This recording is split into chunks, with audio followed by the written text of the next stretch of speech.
Hi everyone, my name is Megha Sharma. Welcome to my channel. और आज हम देखने वाले हैं क्लासेस, ऑब्जेक्ट्स एंड कंस्ट्रक्टर्स के बारे में। तो क्या है क्लासेस, ऑब्जेक्ट्स एंड कंस्ट्रक्टर्स? हम इसको आज डीप में देखने वाले हैं, तो मेक श्योर आप ये वीडियो बिल्कुल एंड तक देखो। सबसे पहले हम समझते हैं क्लासेस एंड ऑब्जेक्ट्स क्या है। ये देखो, एक दूसरे से कनेक्टेड है। ठीक है, किस तरह से कनेक्टेड है? सबसे पहले हम देखते हैं क्लासेस एंड ऑब्जेक्ट्स। अच्छा, हम इसको एक एग्जाम्पल से समझने की कोशिश करते हैं। सपोज करो हमें एक कार बनानी है। तो कार बनाने के लिए सबसे पहले उसका एक डिजाइन चाहिए होगा, फिर उसके बाद हम कार को बनाएंगे। हम कार ही नहीं, हम कोई भी चीज बनाते हैं, सपोज करो हम कोई भी चीज बनाते हैं, तो उसका सबसे पहले हम डिजाइन ही तो रेडी करते हैं, फिर उसके बाद बनाते हैं। सिमिलरली हम जैसे वेबसाइट क्रिएट करनी हो, है ना। अब मैं डेवलपमेंट उसमें बोलूँ, डेवलपमेंट के सेंस में बोलूँ, तो हमें एक वेबसाइट क्रिएट करनी हो तो सबसे पहले हम उस वेबसाइट का या फिर एप्लीकेशन का एक प्रोटोटाइप रेडी करते हैं, या फिर एक डिज़ाइन रेडी करते हैं यूजिंग फिग्मा। और एडोबी एक्सडी पर भी हम डिज़ाइन कर सकते हैं। तो हम अलग अलग प्लेटफॉर्म पे अपना वेबसाइट को या एप्लीकेशन को पहले डिज़ाइन करते हैं, फिर उसको रेप्लिकेट करते हैं, अपना प्रॉपरली एक वेबसाइट क्रिएट करते हैं उसको देख देख के। किस तरह से क्या चीज़ फंक्शनैलिटी होनी चाहिए, क्या चीज़ हमें ऐड ऑन करनी है, किस तरह से करनी है। तो इसी तरह से हम लोग कोई भी प्रोडक्ट बनाते हैं, तो सबसे पहले उसका एक डिज़ाइन रेडी होता है। ठीक है, उसी डिज़ाइन को हम बोलते हैं ब्लूप्रिंट। ठीक है, तो सपोज करो हमें एक कार डिजाइन करनी है, उसका ब्लूप्रिंट ये रहा। ठीक है, अब ब्लूप्रिंट हमारा रेडी है, अब हम कार को डिजाइन करेंगे। ये है ना, मैं सबसे ज्यादा ऊपर वाला पोर्शन बता रही हूँ, सबसे ज्यादा फर्स्ट स्टेप बता रही हूँ, जो सबसे ज्यादा लेमेंट लैंग्वेज में हम, लेमेंट वे में हम क्या बोलेंगे कि पहले हम डिजाइन करेंगे फिर हम बनाएंगे। फिर जब हम बनाते हैं तो अलग अलग पार्ट्स होते हैं, हम उनकी अभी बात नहीं कर रहे हैं। अभी सिंपली हमने डिजाइन किया और उस प्रोडक्ट को बनाया। ठीक है, तो हमने डिजाइन कर लिया। अब मैं क्या करूंगी, जब डिजाइन करने के बाद मैं उस प्रोडक्ट को बना दूंगी और ये रहा आपका प्रोडक्ट। ठीक है, तो अब ये जो आपका ब्लूप्रिंट है ना, ये आपका जो ब्लूप्रिंट है, ये है आपकी क्लास। ठीक है, और ये जो आपका फाइनल प्रोडक्ट बन के आया है, ये है आपका ऑब्जेक्ट। अब कुछ प्रॉपर्टीज होती हैं, जैसे कि आपका स्टेट जैसे कि आपका कलर हो गया।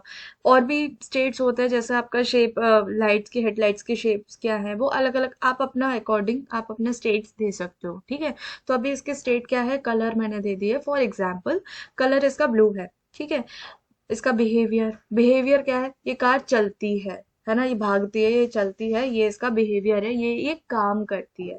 ठीक है, और इसकी आइडेंटिटी क्या है, ये एक ऑडी है और उसका एक मॉडल है। कुछ भी मॉडल समझ लो, मेरे को इतना आइडिया नहीं है, लेकिन ये एक ऑडी कार है और इसका समथिंग एक मॉडल है। तो ये समझो कि एक ऑब्जेक्ट की ये प्रॉपर्टीज हैं, उसकी एक स्टेट है, उसका एक बिहेवियर होगा, उसकी एक आइडेंटिटी होगी। ठीक है, तो ये सारी चीजें हैं। अब इसको थोड़ा थियोरेटिकली देख लेते हैं, क्या होते हैं ऑब्जेक्ट्स इन क्लासेस। ये देखो, class is user defined blueprint or prototype from which object is created। वही मैंने बताया, objects are created। वही मैंने आपको बताया कि जो class है वो आपका user defined blueprint है। ठीक है, ये आप देखो, ये जो है ये हम लोगों ने ही तो बनाया ब्लूप्रिंट। ठीक है, तो यूजर डिफाइंड ब्लूप्रिंट है, और इसको हम लोग प्रोटोटाइप भी बोल सकते हैं, जिससे हम लोगों ने एक ऑब्जेक्ट क्रिएट किया है। ये देखो, जिससे इस ब्लूप्रिंट से हम एक ऑब्जेक्ट क्रिएट कर रहे हैं। ठीक है, पहला पॉइंट समझ में आ गया। दूसरा पॉइंट आता है, it represent a set of properties और method that are common to all objects of one type. इसका ये मतलब है, जैसे कि सपोज करो मैंने अभी एक कार बनाई है। इस ब्लूप्रिंट को देख के मैंने एक कार बनाई है, अपना एक ऑब्जेक्ट क्रिएट किया है, जिसका मैंने कुछ कुछ स्टेट, बिहेवियर और आइडेंटिटी मैंने डिफाइन कर दी है। ठीक है, इस ऑब्जेक्ट के लिए। अच्छा, अब ये जो स्टेट है ना, ये कलर, रंस और ये मॉडल वगैरह, ये सब मैंने डिफाइन इसी में ही किया है, लेकिन मैं इनके वैल्यूज में ऑब्जेक्ट को डिफाइन करने के टाइम पे दे रही हूँ। ठीक है, अब ये तो मैंने एक ही ऑब्जेक्ट क्रिएट किया है, अब ऐसे मेरे और भी तो ऑब्जेक्ट्स हो सकते हैं, है ना। मैंने ब्लूप्रिंट तो क्रिएट कर लिया है, वो मैंने क्लास क्रिएट कर ली है। अब क्लास क्रिएट करने के बाद, यानी कि ब्लूप्रिंट और प्रोटोटाइप रेडी करने के बाद, मैं ऐसी और भी कार्ड्स बना सकती हूँ। तो यहाँ पे वही चीज बोल रहा है कि एक क्लास से हम लोग मल्टीपल ऑब्जेक्ट्स क्रिएट कर सकते हैं विद डिफरेंट प्रॉपर्टीज। सपोज करो अभी मैंने ये ऑब्जेक्ट बनाया है, ये वाली कार बनाई है, ब्लू कलर की बनाई है। नेक्स्ट मैं रेड कलर की बना दूं, नेक्स्ट मैं येलो कलर की बना दूं, है ना। और उसमें कुछ बिहेवियर में आप कुछ भी डाल सकते हैं, मेरे को इतना आइडिया नहीं है कार्स वगैरह का। ठीक है। तो सेकंड पॉइंट पे ये यही बोल रहा है, it represent set of properties और method that are common to all objects of one type. ठीक है, वन टाइप मतलब एक एक क्लास के हम लोग अलग अलग ऑब्जेक्ट्स बना सकते हैं जिसकी खुद की प्रॉपर्टीज होंगी, खुद के अपना बिहेवियर होगा। ठीक है।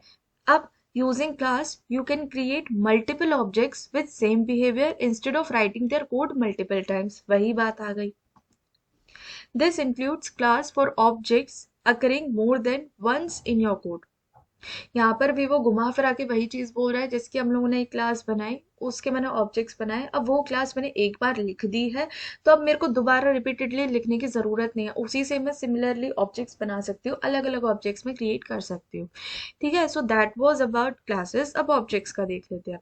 देखो, an object is a basic unit of object oriented programming, definitely, that represent real life entities। वही हम लोगों ने पढ़ा, रियल लाइफ एंटिटीज को रिप्रेजेंट करता है, जैसे हम लोगों ने कार बनाई थी। ठीक है। A typical Java program creates many objects which as you know interact by invoking methods। इसका क्या मतलब है कि हम देखो बहुत सारे ऑब्जेक्ट्स बना सकते हैं, एज वी हैव रेड कि एक एक कार ना बना के हम मल्टीपल कार्स बना सकते हैं, क्योंकि अब हमारा ब्लूप्रिंट तो रेडी है ही। ठीक है, तो उससे हम लोग मल्टीपल क्लासेस बना सकते हैं। ठीक है। अब उसी क्लास में हमने एक मेथड जिसके डिफाइन किया है कि ये आपकी कार रन करती है, या फिर इसकी मैक्सिमम स्पीड इतनी है, इसका माइलेज इतना है, वगैरह वगैरह, हमने ये चीजें डिफाइन कर दी है। ठीक है। तो अब हम उन मेथड्स को यूज कर सकते हैं directly for different different objects. मैं आपको अभी लाइव करके दिखाऊंगी, अभी मैं आपको इसका एग्जाम्पल दे के दिखाऊंगी। ठीक है। The objects are what perform your code. They are the part of your code visible to viewer और यूजर। डेफिनेटली इसका देखो, मैं ना हर एक पॉइंट पे एक ही चीज डिफाइन कर रही हूँ, वही चीजें मैंने घुमा फिरा के लिख दी है। ठीक है। तो अगर आप इन पॉइंट्स को अच्छे से पढ़ेंगे, और मेक श्योर आप इन पॉइंट्स को कहीं नोट कर लें, कुछ नोट्स बना लें, क्योंकि आपके बहुत काम आने वाले हैं जो मैं आपको बता रही हूँ। अब इसके बाद मैं आपको एक एग्जाम्पल देके दिखाती हूँ, जिससे आपको क्लासेस एंड ऑब्जेक्ट्स का अच्छे से पता चल जाएगा क्या हम कर रहे हैं। ठीक है। इसमें हम देखो पहले वाला ही एग्जाम्पल ले लेते हैं। हम लोगों ने एक बुक बनाई थी, एक बुक स्टोर बनाया था। अगर आपको एग्जाम्पल नहीं पता है तो मेरी आप पहले वाली वीडियो देख सकते हैं, उसका लिंक आपको डिस्क्रिप्शन में मिल जाएगा। तो हमने एक क्लास बनाई थी बुक और एक बुक स्टोर। तो बुक स्टोर मैंने अभी हटा दिया है, क्योंकि यहाँ पर हम लोग मैसेज पासिंग नहीं देख रहे हैं।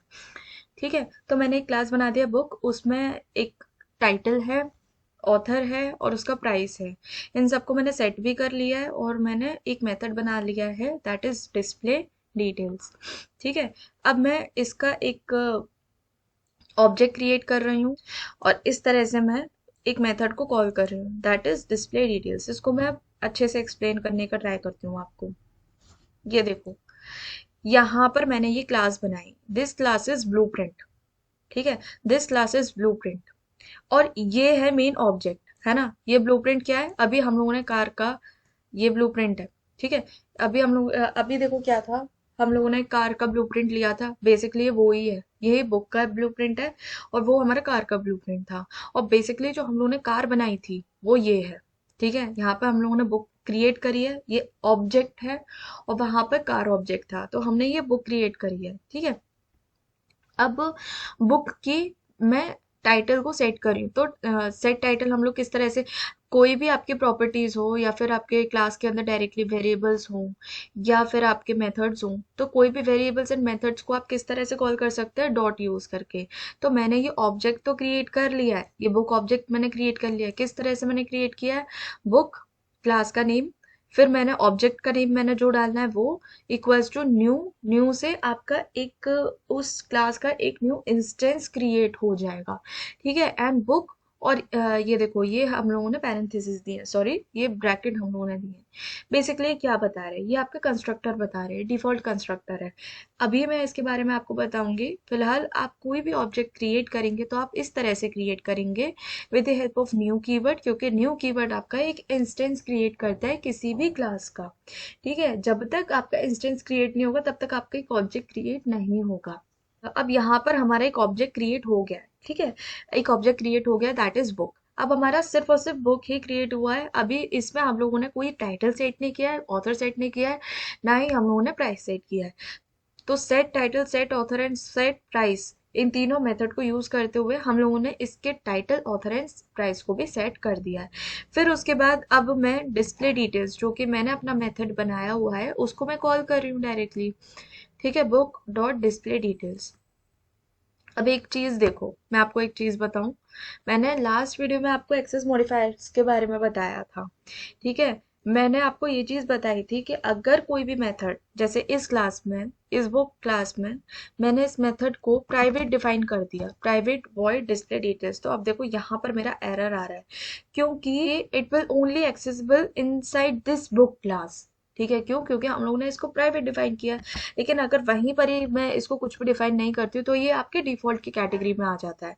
ठीक है, डिफॉल्ट की कैटेगरी में आपका सेम क्लास में तो एक्सेसिबल है ही है, दूसरी क्लास में भी विद इन सेम पैकेज आपका एक्सेसिबल है, लेकिन आपकी दूसरी क्लास में विद इन डिफरेंट पैकेज आपका एक्सेसिबल नहीं है। ठीक है, तो मेक श्योर आप प्राइवेट एक्सेस मॉडिफायर तभी यूज करो जब आपको उसकी, उस मेथड की एक्सेसिबिलिटी सिर्फ क्लास के अंदर ही रखनी हो, क्लास के बाहर नहीं रखनी हो।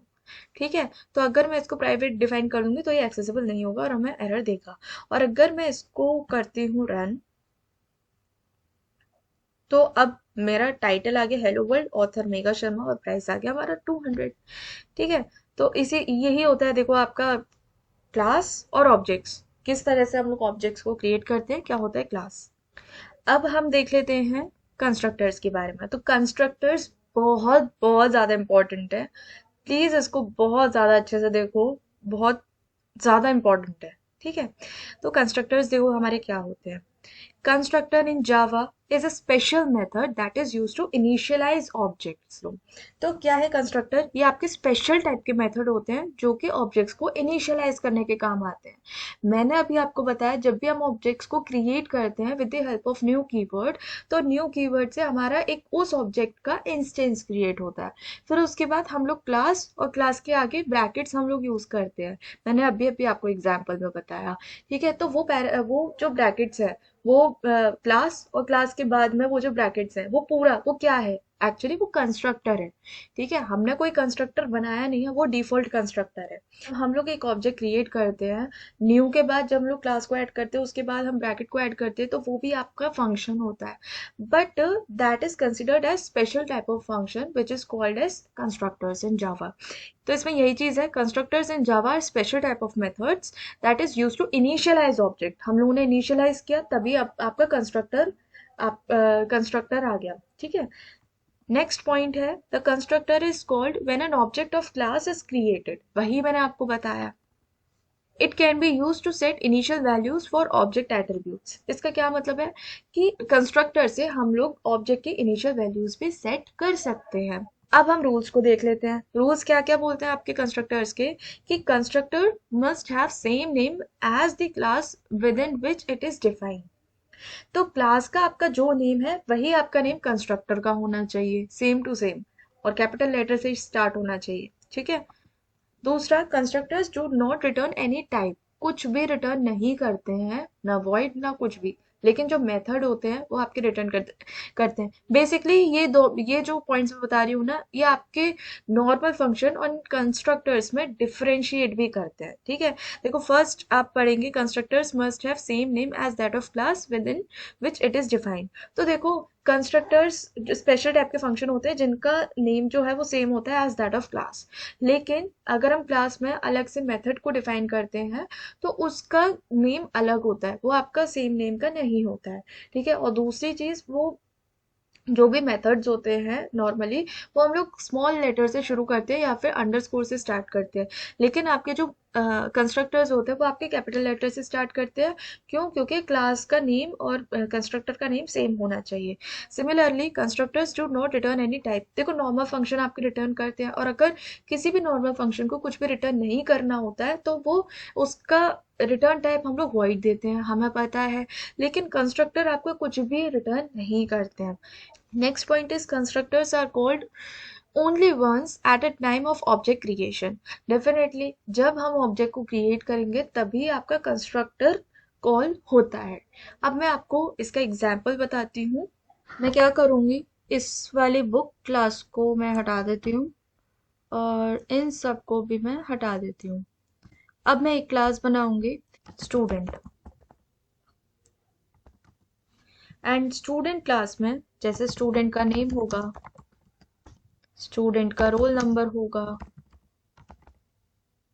एंड इसके बाद अब हम लोगों ने स्टूडेंट कंस्ट्रक्टर क्रिएट किया है और इसके अंदर मैंने string name int roll number and this dot name equals name, this dot roll number equals roll number. अभी देखो यहाँ पर मैं दिस डॉट नेम यूज कर रही हूँ। दिस डॉट नेम का क्या मतलब है कि स्टूडेंट क्लास में जो आपका वेरिएबल है नेम, उसको ये रेफरेंस कर रहा है ना, उसका रेफरेंस ले रहा है। यानी कि ये जो नेम है, आप इसकी जगह ये वाला जो नेम है जो भी मैं अपने कंस्ट्रक्टर में एज अ पैरामीटर दे रही हूँ, उसको उसकी वैल्यू को आप असाइन कर दो। समझ में आ रही है? यानी कि आप इस चीज को ध्यान से देखो, अगर मैं इस दिस कीवर्ड को हटा देती हूँ, इस दिस को हटा देती हूँ, तो इसको पता नहीं चलेगा कि यार ये नेम कौन सा है, ये क्या रेफरेंस ले रहे हैं, समझ में नहीं आ रहा ये क्या कौन सा नेम है। ठीक है, लेकिन अगर मैं वहीं पर ही दिस डॉट नेम लगा दूं तो हाँ, इस क्लास के अंदर एक्चुअली ये है ना, ये क्लास को रेफरेंस कर रहा है। इस क्लास के अंदर जो आपका नेम वेरिएबल है ये उसको रेफरेंस कर रहा है बेसिकली। ठीक है, और ये जो नेम है, इस नेम की वैल्यू आप, मैं जो भी कंस्ट्रक्टर के टाइम पे जो भी वैल्यू देने वाली हूँ, जब भी मैं ऑब्जेक्ट डिफाइन करने वाली हूँ, जो भी मैं नेम देने वाली हूँ, वो आप नेम सेट कर दो। Similarly this dot roll number, यानी कि ये जो आपका, जो भी हम लोग स्टूडेंट एक ऑब्जेक्ट क्रिएट करेंगे, जो भी हम लोग स्टूडेंट बनाएंगे, उस स्टूडेंट का जो रोल नंबर है वो आप ये वाला दे दो, जो मैं अब ऑब्जेक्ट क्रिएट करने के टाइम पे दूंगी, वो वाली वैल्यू आप डाल दो। ठीक है, इसका मतलब ये है। और अब मैं एक डिस्प्ले नाम का एक मेथड क्रिएट करूं जिसमें नेम नेम, और अब देखो यहाँ पे मैंने दिस डॉट नेम यूज नहीं किया। यहाँ पर मैंने इसलिए यूज किया है क्योंकि देखो ये भी आपका नेम है, ये भी आपका नेम है। अगर मैं यहाँ पे कुछ भी जैसे कि ई नेम कर देती हूँ, ठीक है, तो यहाँ पर मेरे को दिस लगाने की जरूरत नहीं है, यहाँ पर डायरेक्टली नेम से भी काम चल जाएगा। ये देखो, यहाँ पे खाली देखो नेम से भी काम चल गया। क्यों? क्योंकि अब देखो हम लोग पैरामीटर्स में भी सेम नेम पास कर रहे हैं, और मेरा जो जो भी मैंने क्रिएट किया है अपने वेरिएबल्स, उसका भी मतलब नाम जो है वो सेम है। इसी वजह से यहाँ पर मेरे को दिस डॉट दिस कीवर्ड लगाने की जरूरत पड़ रही है। ठीक है,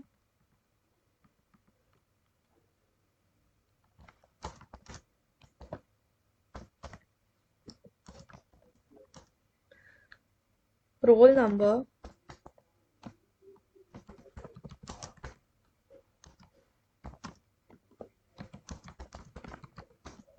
परफेक्ट। अब मैं क्या करूंगी, मैं अपना एक स्टूडेंट बनाऊंगी, student S1 equals new student, और यहाँ पर मैंने नेम पास कर दिया है मेघा, और रोल नंबर 2, और यहाँ पर मैंने S1 dot display details, display,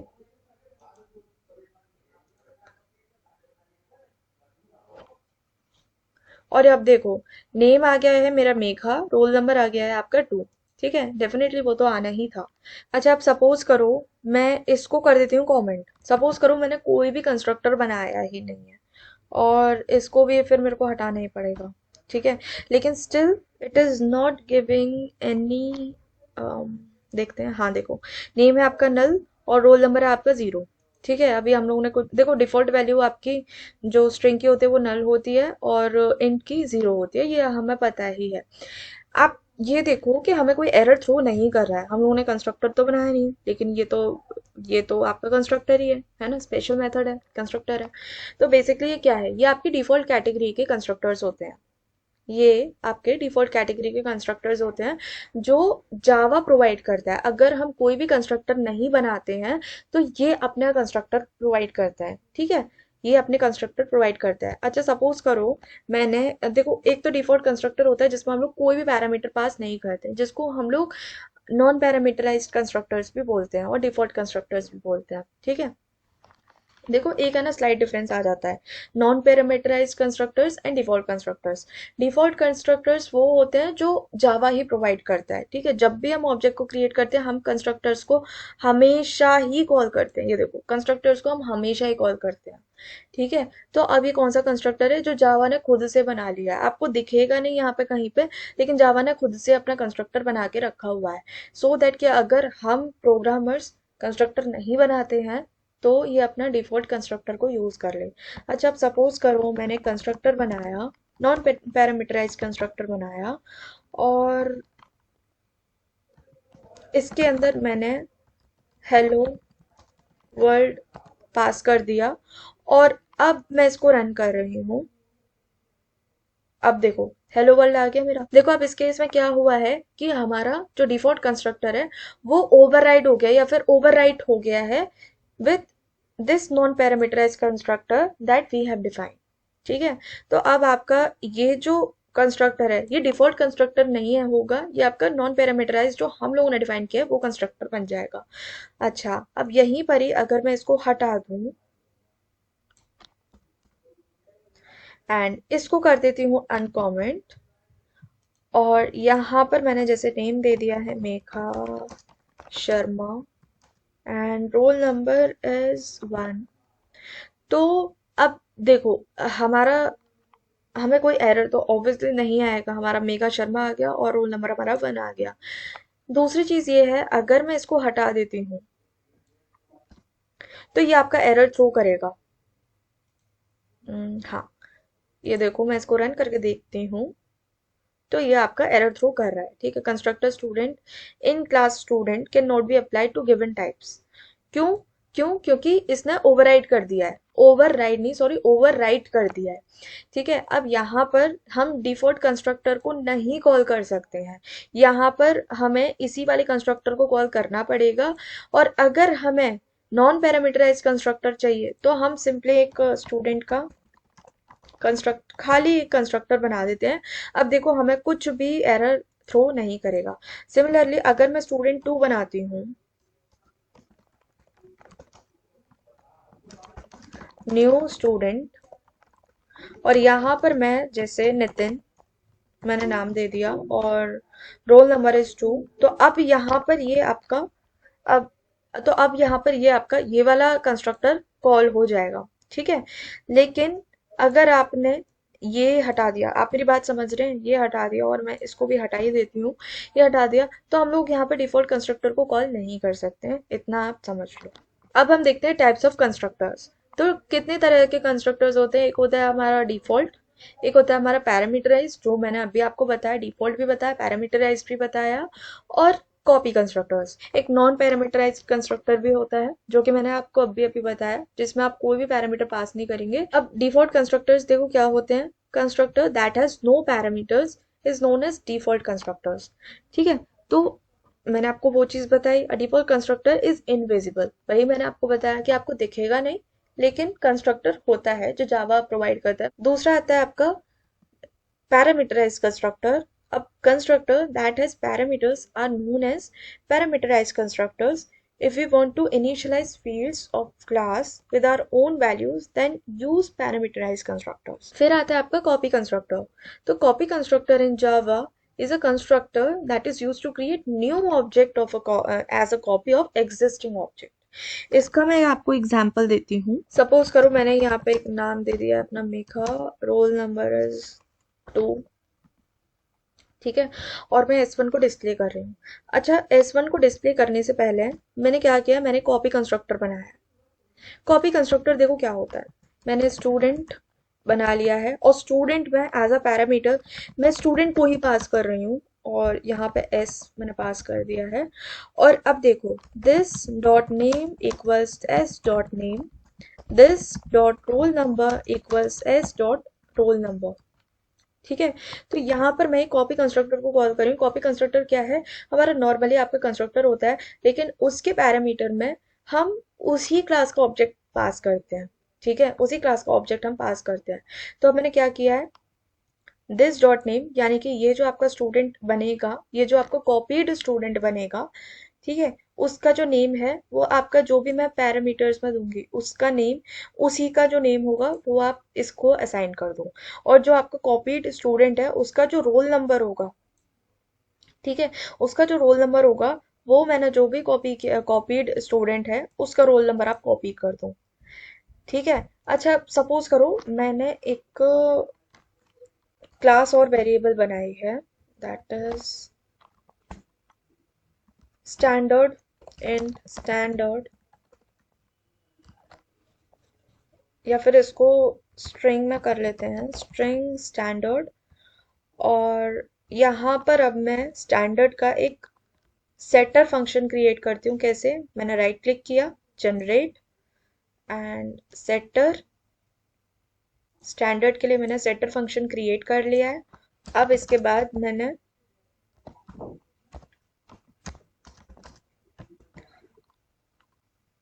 standard standard, okay. And अब देखो, मैंने जब भी मैं अपना कोई भी ऑब्जेक्ट क्रिएट करूंगी, यानी कि स्टूडेंट मैं क्रिएट करूंगी, तो उसका मेरे को नेम देना पड़ेगा और रोल नंबर देना पड़ेगा बिकॉज ऑफ दिस कंस्ट्रक्टर। ठीक है। लेकिन अब ये आपका कॉपी कंस्ट्रक्टर है, इसको मैं लिख देती हूँ कॉपी कंस्ट्रक्टर। अभी आपका कॉपी कंस्ट्रक्टर है, तो कॉपी कंस्ट्रक्टर हमारा क्या करता है, एक ऑब्जेक्ट को कॉपी कर लेता है। सपोज करो आपका एक स्टूडेंट है, इसको मैं नाम हटा के नितिन ही कर लेती हूँ। अगर कोई नितिन नाम का सब्सक्राइबर मेरी वीडियो देख रहा हो ना, तो मुझे प्लीज कमेंट्स में बताना। ठीक है, नितिन नाम का एक लड़का है जिसका रोल नंबर है लेट्स से 10। ठीक है। और सपोज करो एक और स्टूडेंट है, एस S2। ठीक है, न्यू स्टूडेंट, और यहाँ पे मैंने S1 को पास कर दिया है। सपोज करो दो डिफरेंट क्लासेस है, जैसे एक फिफ्थ क्लास है और एक एट्थ क्लास है। तो फिफ्थ क्लास में और एट्थ क्लास में आपके दो नितिन पढ़ते हैं और दोनों का ही कोइंसिडेंटली रोल नंबर भी सेम है, लेकिन स्टैंडर्ड डिफरेंट है। ठीक है, स्टैंडर्ड डिफरेंट है। तो मैंने S2 डॉट सेट स्टैंडर्ड, पहले हमें S1 का सेट स्टैंडर्ड कर देती हूँ, S1 dot set standard fifth, S2 dot set standard eighth, S2 dot display details. And अब मैं इसको डिस्प्ले करती हूँ, तो अब देखो, Nitin roll number 10 and standard eighth. और अगर मैं S1 को डिस्प्ले करती हूँ, Nitin 10th and standard fifth. तो अब आपको यहाँ पर क्लियरली डिफरेंस दिख रहा होगा copy constructor and normal constructor में। मैंने यहाँ पे एग्जांपल लिया है, ये देखो, मैंने यहाँ पे एग्जांपल लिया है एक स्टूडेंट का, जो, देखो, दोनों का नाम नितिन है, दोनों का कोइंसिडेंटली रोल नंबर भी 10 है, लेकिन एक नितिन है वो फिफ्थ स्टैंडर्ड में पढ़ता है, एक नितिन जो है वो एट्थ स्टैंडर्ड में पढ़ता है। तो मैंने आपको उसी का एग्जाम्पल दिया है। मैं आपको ये एग्जाम्पल दोबारा एक्सप्लेन कर देती हूँ। देखो, मैंने एक स्टूडेंट क्लास बनाई, स्टूडेंट क्लास के अंदर मेरा स्टूडेंट का नेम होगा, रोल नंबर होगा और स्टूडेंट का स्टैंडर्ड होगा। अब स्टूडेंट कंस्ट्रक्टर के अंदर मैंने नेम ले लिया और रोल नंबर ले लिया, क्यों? क्योंकि मैं चाहती हूँ कि at the time of creation मैं नेम और रोल नंबर भी डिफाइन कर दूँ उस स्टूडेंट के। ठीक है, तो जब जब भी मैं कोई भी ऑब्जेक्ट क्रिएट करूंगी तो वहां पर मुझे नेम और रोल नंबर देना पड़ेगा, और अगर मेरे को ये नहीं देना तो फिर उस केस में आपका कॉपी कंस्ट्रक्टर कॉल होगा। कॉपी कंस्ट्रक्टर में मैंने जो भी मेरा स्टूडेंट मैंने बनाया होगा, जो भी मैंने स्टूडेंट बनाया होगा वो ऑब्जेक्ट मैंने एज अ पैरामीटर पास कर दिया है।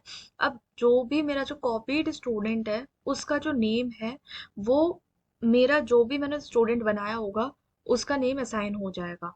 ठीक है, कॉपीड स्टूडेंट का जो रोल नंबर होगा वो स्टूडेंट का जो रोल नंबर होगा जो मैंने ऑलरेडी स्टूडेंट क्रिएट किया हुआ है उसका रोल नंबर सेट हो जाएगा।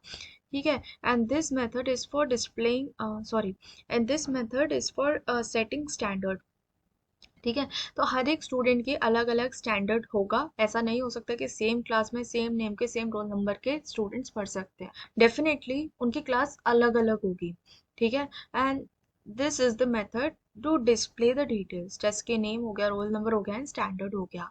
And here we are not using this keyword because we are not passing a parameter that has name as same as this variable that is defined directly inside the class.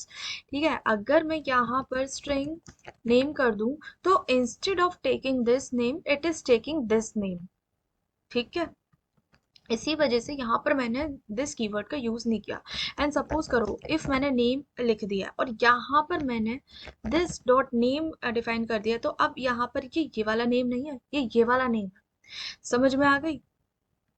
तो इसी वजह से यहाँ पर मैंने directly name use कर लिया. और यहाँ पर मैंने दिस कीवर्ड इसलिए यूज किया है because I want to take reference from the variables that are directly declare inside the class. ठीक है, अब उसके बाद अपने मेन मेथड में हमने एक स्टूडेंट वन क्रिएट किया with name Nitin and roll number is 10. ठीक है, नितिन का जो स्टैंडर्ड होगा वो होगा 5th. एक और स्टूडेंट है जिसका नेम एंड रोल नंबर आपका सेम टू सेम है, यानी कि ऑब्जेक्ट को हम लोगों ने कॉपी किया with the help of copy constructor. ठीक है, अब उसमें भी आपने सेट कर दिया है, मतलब स्टूडेंट 2 के लिए हम लोगों ने स्टैंडर्ड सेट कर दिया of 8th because that Nitin is of standard 8th. ठीक है, फिर उसके बाद हम लोगों ने इन दोनों मतलब सेपरेटली इन दोनों के ही S1 एंड S2 के डिस्प्ले डिटेल्स को मैंने कॉल कर दिया है. ठीक है, अब मैं इसको रन करके देखती हूँ. तो देखो, एक मेरा 5th क्लास का नितिन आ गया जिसका रोल नंबर नेम सेम है, और एक मेरा 8th क्लास का नितिन आ गया जिसका role number and name same है. ठीक है, तो that was all about copy constructor. Copy constructor भी बहुत ज़्यादा यूजफुल होते हैं अगर आप इनको सही ढंग से यूज़ करो तो. अब यहाँ पर आपको समझ में आ गया होगा, the copy constructor in Java is a constructor use to create new object as a copy of existing object. अब आपके दिमाग में एक चीज जरूर आ रही होगी, ठीक है, कि सेटर्स भी वही काम कर रहा है और कंस्ट्रक्टर्स भी वही काम कर रहे हैं. देखो, मैंने आपको सेटर्स के बारे में बताया था. अगर आपको कोई भी वैल्यू, जैसे कि आप मैंने नेम लिया था स्टूडेंट का, तो उस नेम को अगर सेट करना है तो मैं सेटर फंक्शन भी तो यूज कर सकती हूँ, सेट नेम. ठीक है, और ऑब्जेक्ट क्रिएट करने के बाद मैं सेट नेम उसका मेथड कॉल कर दूं और मैं इजीली सेट कर सकती हूँ. बट डिफरेंस है. अब हम उसको देखते हैं कि when to use constructors and when to use setters. देखो, although they work same in some way, but there are some points where they can be used for different purposes. For example, constructors are used to initialize the object when it is created. Definitely जब हम कोई object को create करते हैं तब constructors हमारे काम आते हैं. अब हमें क्रिएशन के टाइम पर ही अगर हमें कोई वैल्यूज पुट करनी है then we have to go with constructors. But in case of setters, setters are used to modify the state of existing object after it has been created. ठीक है, तो क्या है मतलब, कंस्ट्रक्ट देखो, ऑब्जेक्ट जब हम लोगों ने क्रिएट किया तब हम लोगों ने उसकी वैल्यू साथ में दे दी. मैं अभी पैरामीटराइज कंस्ट्रक्टर्स की बात कर रही हूँ. ठीक है, not copy constructor, not default constructor. Parameterize constructors की बात कर रही हूँ. तो जैसे कि हम लोगों ने एक ऑब्जेक्ट क्रिएट किया था, हम लोगों ने अभी अभी एक एग्जांपल देखा स्टूडेंट का. तो स्टूडेंट ऑब्जेक्ट बनाने के साथ साथ हमने एक कंस्ट्रक्टर क्रिएट किया that is taking name and roll number and we are assigning the name and roll number as we have declared inside the constructor. ठीक है, तो हम लोगों ने नेम दे दिया एंड रोल नंबर दे दिया, दैट इज ओके. अब हम है ना उसको चेंज नहीं कर सकते, मॉडिफाई नहीं कर सकते, बट सेटर्स के साथ ऐसा नहीं हो सकता है. सेटर्स में हम उसका चेंज कर सकते हैं. सपोज करो मैंने कंस्ट्रक्टर में नेम नहीं दिया. ठीक है, मुझे पता है नेम एंड रोल नंबर ऐसा होगा कि स्कूल में कभी चेंज होगा ही नहीं. ठीक है, चलो रोल नंबर मैं नहीं बोल रही हूँ, लेकिन जो आपका एडमिशन नंबर होता है ना, रोल नंबर की जगह आप एडमिशन नंबर ले लो, तो नेम एंड एडमिशन नंबर आपका जब भी आप स्कूल में उस सेम स्कूल में होगे आपका कभी भी चेंज नहीं होगा. ठीक है, इसी वजह से जो कभी भी जो स्टैटिक डेटा होता है ना उसको हमें चेंज करना ही नहीं है. बाद में वो जो ऑब्जेक्ट क्रिएट करने के बाद हमें चेंज करना ही नहीं है कभी भी. उस केस में हम लोग कंस्ट्रक्टर्स का यूज करेंगे. ठीक है, लेकिन सेटर्स में क्या होता है कि हमें सेट करना पड़ता है. अब सेटर्स के साथ क्या होता है कि हम उस डेटा को मॉडिफाई भी कर सकते हैं. देखो, हमने कभी भी एक ऑब्जेक्ट क्रिएट किया, ठीक है, उसमें हम लोगों ने अपनी वैल्यूज पुट करी. आप अभी सेम एग्जांपल ले लो, नेम एंड रोल नंबर हम लोगों ने पुट कर दिया. अब हम लोगों ने ऑब्जेक्ट तो क्रिएट कर लिया, अब हम उसके रोल नंबर और नेम को चेंज नहीं कर सकते किसी भी केस में. ठीक है, but in case of setters we can change the values. For example, अभी मैं आपको एग्जाम्पल करके दिखाती हूँ. जैसे मैंने ये कॉपी कंस्ट्रक्टर में हटा देती हूँ एंड सेट स्टैंडर्ड को इसी तरह रहने देते हैं और इसको भी हटा देते हैं। अब आप ये देखो, मैंने यहाँ पे कंस्ट्रक्टर बनाया था एंड इसमें नेम दे दिया था, रोल नंबर दे दिया था। अब सपोज करो I am removing this constructor and instead of this I am creating setter function for name. Right click, generate setter and for name. ठीक है, हम लोगों ने सेटर फंक्शन वो कर लिया। अब हमारे लिए है ना, और इसको भी मैं हटा देती हूँ, अब हमारे लिए है ना ये ऑप्शनल हो जाएगा। समझ में आ रही है? पहली बात तो ये हमारे लिए ऑप्शनल हो जाएगा, हो सकता है हम स्टूडेंट का नेम देना ही भूल जाए। समझ रहे हो? हम स्टूडेंट का नेम ही देना भूल जाए तो आप ये देखो ना, कि अब हम लोगों ने एक स्टूडेंट बना लिया। अब स्टूडेंट का नेम रोल नंबर तो बहुत ज्यादा कॉमन होता है, बहुत बहुत ज्यादा बेसिक होता है। अगर आप वही बनाना भूल जाओगे, अभी देखो, अभी आपकी क्लास है, ठीक है, क्लास के अंदर बहुत सारे मेथड्स एंड वेरिएबल्स होने वाले हैं। तो हो सकता है कुछ मेथड या वेरिएबल्स आप भूल जाए, ठीक है, जो कि बहुत मैंडेटरी है, बहुत ज्यादा बेसिक है, जो कि आप भूल जाए। सपोज करो मैंने अब ये सेट नेम, मैंने नेम सेट नहीं किया, लेकिन मैंने स्टैंडर्ड जरूर सेट कर दिया। तो s1.setName, मेरे को नेम सेट करना पड़ेगा जैसे मेघा, ठीक है। और अब मैं स्टूडेंट वन की डिटेल्स को प्रिंट कर रही हूँ। अब ये देखो, नेम मेघा आ गया, रोल नंबर हमारा 0, क्योंकि डिफॉल्ट वैल्यू आपके इंटीजर की 0 होती है, कोई बात नहीं। लेकिन अब देखो, मैंने सेट नेम कर लिया मेघा। अब मैं s1.setName, अगर मैं डेव एल्गो यानी कि अपना मैं चैनल का नेम डाल देती हूँ, तो अब देखो ये चेंज हो गया, ये मॉडिफाई हो गया, ठीक है। अब देखो नेम आ रहा है मेरा डेव एल्गो, समझ में आ रही है? तो इसका मतलब देखो यही है कि setters are use to modify the state. हम सेटर्स को यूज करके स्टेट को चेंज कर सकते हैं। अब आप खुद सोचो ना कि नाम चेंज थोड़ी हो सकता है, स्कूल में कोई नाम चेंज कर लेगा, इवन कॉलेज में भी नाम चेंज नहीं होता। Name is the first thing which never gets change, ठीक है। तो इस बात को आप ध्यान रखो कि सेटर फंक्शंस जो हैं वो मॉडिफाई हो सकते हैं। अगर आपने नेम के लिए आपने सेटर फंक्शन लगाया है, यानी कि आप अलाउ कर रहे हैं कि नेम चेंज हो सकता है। लेकिन अगर आप कंस्ट्रक्टर्स के अंदर ही आप नेम डिफाइन कर रहे हैं, मतलब name as a parameter pass कर रहे हैं, तो इसका मतलब ये है कि आपका एक स्टैटिक वैल्यू है जो आपका at the time of creation आप अपनी कुछ वैल्यू सेट कर रहे हैं फॉर दैट पर्टिकुलर ऑब्जेक्ट, ठीक है। दूसरी चीज ये है, constructors can help create immutable objects, ठीक है। तो कोई भी ऑब्जेक्ट, इम्यूटेबिलिटी का क्या मतलब है कि ऑब्जेक्ट चेंज नहीं हो सकते हैं, ठीक है। तो कंस्ट्रक्टर्स के साथ हम वो ऑब्जेक्ट्स क्रिएट करते हैं जो चेंज नहीं हो सकते हैं, उनका डेटा चेंज नहीं हो सकता है। अभी हम लोगों ने देखा नेम एंड रोल नंबर हम लोग कंस्ट्रक्टर में डिफाइन कर रहे हैं।